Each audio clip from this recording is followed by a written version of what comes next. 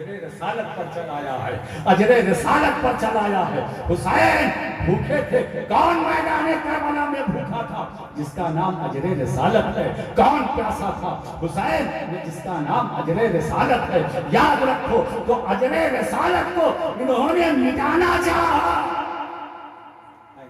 مگر قرآن نے بھی ایک اعلان کر دیا، اے حسین تمہارے نانا کا لایا ہوا قرآن تم نے مجھے بچایا ہے، آج وقت آیا ہے میں تمہاری حفاظت کروں گا۔ جب دنیا چیخ چیخ کر یہ کہے گی حسین گھوڑے سے گرے، حسین مر گئے، حسین مٹ گئے، تو تمہارا نانا کا قرآن یہ اعلان کرے گا، لا تقولوا لمن يقتل في سبيل الله اموات بل احياء ولكن لا تشعرون۔ ارے حسین کو مردہ نہ کہو، یہ زندہ ہے، یہاں بھی زندہ ہے، وہاں بھی زندہ ہے، صبح قیامت۔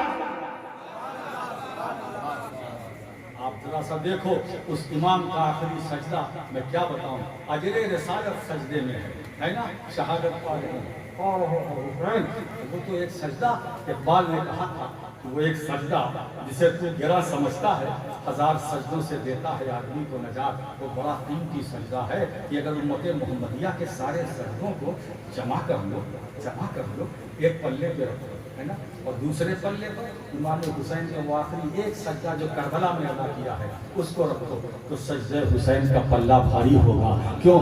آپ سوچو پوری امت کا سجدہ ایک طرف سب مل کر حسین کے ایک سجدے کے برابر نہیں ہو سکتا، تو جب امتی کے سارے امتیوں کے سارے سجدے مل کر حسین جیسے امتی کے ایک سجدے کے برابر نہیں ہو سکتا، تو سب کے سجدے مل کر نبی کے سجدے کے برابر، نبی کے سجدے کے برابر کیسے؟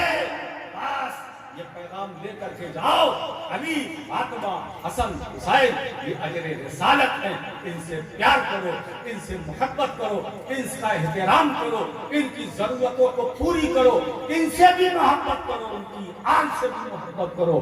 آل سے محبت کرو گے تو کبھی اگان نہیں ہوگا، آل سے محبت کرو گے تو کبھی مال کی کمی نہیں ہوگی، دنیا میں بھی کامیاب ہوگے، آخرت میں بھی کامیاب ہوگے۔ وآخر دعوانا الحمدللہ رب العالمین۔ صلاۃ و سلام کے لیے کھڑے ہو جائیں۔